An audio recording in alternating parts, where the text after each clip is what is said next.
आपने देखा होगा कल बरेली के अंदर हो मौलाना भूल गया कि शासन किसका है।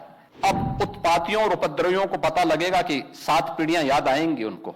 कभी कभी बुरी आदतें जाती नहीं लोगों की, तो उसके लिए उनकी डेंटिंग पेंटिंग करवानी पड़ती है कायदे से। हमने कहा जाम नहीं होगा, कर्फ्यू भी नहीं लगेगा, लेकिन कर्फ्यू का सबक तुम्हें ऐसा सिखा देंगे कि तुम्हारी आने वाली पीढ़ी दंगा करना भूल जाएगी। दंगे होते थे, दंगाइयों को मुख्यमंत्री आवास में बुला के सम्मानित किया जाता था, दंगाइयों की अवभगत होती थी। पर्व और त्योहारों के दौरान आपने देखा होगा, जब भी पर्व और त्योहार आते थे उत्पात शुरू हो जाती थी। अब उत्पातियों और उपद्रवियों को पता लगेगा कि 7 पीढ़ियां याद आएंगी उनको, क्योंकि कभी कभी बुरी आदतें जाती नहीं लोगों की, तो उसके लिए उनकी डेंटिंग पेंटिंग करवानी पड़ती है कायदे से, जिससे उनकी बुरी आदतों को हम ठीक कर सकें। और यही डेंटिंग पेंटिंग आपने देखा होगा कल बरेली के अंदर हो मौलाना भूल गया कि शासन किसका है। वो ये मानता था धमकी देंगे और हम जबरदस्ती जाम कर देंगे। हमने कहा जाम नहीं होगा, कर्फ्यू भी नहीं लगेगा, लेकिन कर्फ्यू का सबक तुम्हें ऐसा सिखा देंगे कि तुम्हारी आने वाली पीढ़ी दंगा करना भूल जाएगी। क्या तरीका है जी? आप सिस्टम को ब्लॉक करना चाहते हैं। और यह प्रवृत्ति थी यूपी के अंदर, 17 के पहले यही होता था। और हम इसी बात को कह सकते हैं कि 17 के बाद हमने कर्फ्यू भी नहीं लगने दिया, लेकिन ऐसे बैरियर को चुन चुन करके वे जिस प्रकार की भाषा को समझते थे उस प्रकार की भाषा से उनको समझा करके उसको उसकी सजा दिलाने का काम भी किया है। और उत्तर प्रदेश की ग्रोथ स्टोरी यहीं से शुरू होती है। अगर आजादी के समय, मैं उससे पहले नहीं जाता, लेकिन 1947 में भारत आजाद हुआ, अगर उस समय भारत की इकोनॉमी में भारत का उत्तर प्रदेश का कंट्रीब्यूशन 14% था, तो ये 14% फिर से होना चाहिए। और 14% नहीं होना चाहिए, बल्कि जितनी आबादी है उत्तर प्रदेश की, उत्तर प्रदेश उतना कंट्रीब्यूशन करता हुआ दिखाई दे। ये हमारा राष्ट्रीय धर्म है और दायित्व भी है, और उसी के तहत ये सब कार्य योजना बन रही है। उत्तर प्रदेश के अंदर इंफ्रास्ट्रक्चर अच्छा हो, 17 के पहले कोई कल्पना भी नहीं करता था। आज देश के अंदर 55% एक्सप्रेस वे उत्तर प्रदेश के पास हैं। सबसे अधिक सिटी में मेट्रो का संचालन उत्तर प्रदेश कर रहा है। 17 के पहले 2 एयरपोर्ट पूरी तरह क्रियाशील थे, लखनऊ और वाराणसी।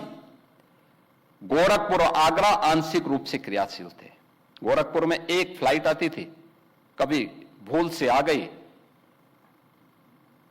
हम लोगों को ट्रेन से दिल्ली जाना होता था। आप सोचो 14 घंटे की हमारी जर्नी हुआ करती थी। बहुत इमरजेंसी में कोई होगा तो मुझे गोरखपुर से लखनऊ 6 घंटे बाई रोड आना पड़ता था, फिर यहां से मैं फ्लाइट पकड़ता था दिल्ली के लिए। आज गोरखपुर से 14 फ्लाइट चल रही हैं, 14 फ्लाइट देश के अलग अलग सिटी को जोड़ रही हैं। 16 एयरपोर्ट हमारे आज के दिन पे क्रियाशील हैं। देश का सबसे बड़ा एयरपोर्ट हम अगले महीने देश को समर्पित कर रहे हैं, नोएडा इंटरनेशनल एयरपोर्ट।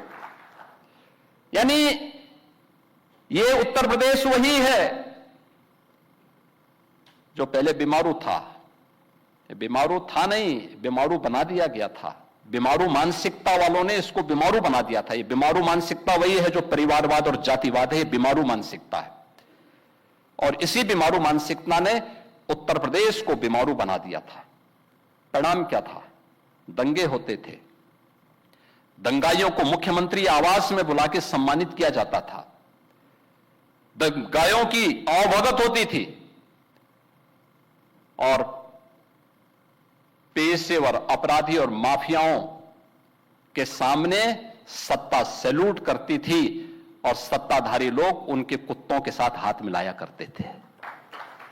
आपने वो दृश्य देखे होंगे, कैसे सत्ता का मुखिया एक माफिया के कुत्ते से हाथ मिलाकर के अपने को गौरवान्वित महसूस करता था। ये स्थिति थी। आप अनुमान करते हैं उत्तर प्रदेश के लोगों को इन्होंने सुरक्षित किया था? ये सुरक्षित करते? हर जिले के अंदर एक माफिया दे दिया था और हर माफिया को जिले के अंदर पैरेलल समानांतर सरकार चलाने की पूरी छूट दे दी थी। आज परिणाम क्या था? 17 में आते आते उत्तर प्रदेश न केवल बीमारू था बल्कि उत्तर प्रदेश के नागरिकों के सामने पहचान का संकट भी था। हर व्यक्ति अपनी पहचान के लिए मोहताज था। ना बेटी सुरक्षित, ना व्यापारी सुरक्षित। खेतीबाड़ी चौपट, किसान आत्महत्या करता था। नौजवान की नौकरी पर सेंध लगती थी, उसकी नीलामी होती थी। चाचा भतीजा दोनों वसूली के लिए निकल पड़ते थे। वसूली का गैंग चलता था। ट्रांसफर पोस्टिंग में इनके दलाल बोली लगाया करते थे। और आप भी देखते होंगे जब हम ट्रांसफर पोस्टिंग करते हैं तो आज भी उनकी पीड़ा झलक उठती है। कैसे हम लोगों ने उनके उस अनैतिक अवैध व्यापार पर कैसे प्रहार किया है। उनके सभी चेले चपाटे किस प्रकार से चिल्लाते हुए दिखाई देते हैं। हर एक मामले में आज आप देख सकते हैं world class infrastructure Uttar Pradesh के पास। एक्सप्रेसवे नंबर 1 पर, रेलवे का नेटवर्क नंबर 1 पर, मेट्रो नंबर 1 पर, एयरपोर्ट एयर कनेक्टिविटी नंबर 1 पर, देश की पहली रैपिड रेल उत्तर प्रदेश में, देश का पहले इनलैंड वाटरवे उत्तर प्रदेश में, एमएसएमई का सबसे बड़ा देश उत्तर प्रदेश में। और उत्तर प्रदेश आज फिर से गन्ना उत्पादन और चीनी उत्पादन में देश के अंदर नंबर 1 पर, इथेनॉल उत्पादन में नंबर 1 पर, खाद्यान्न उत्पादन में नंबर 1 पर, सबसे बड़ी युवा आबादी का राज्य होने के साथ साथ सबसे अधिक नौकरी भी देने वाला राज्य बन चुका है।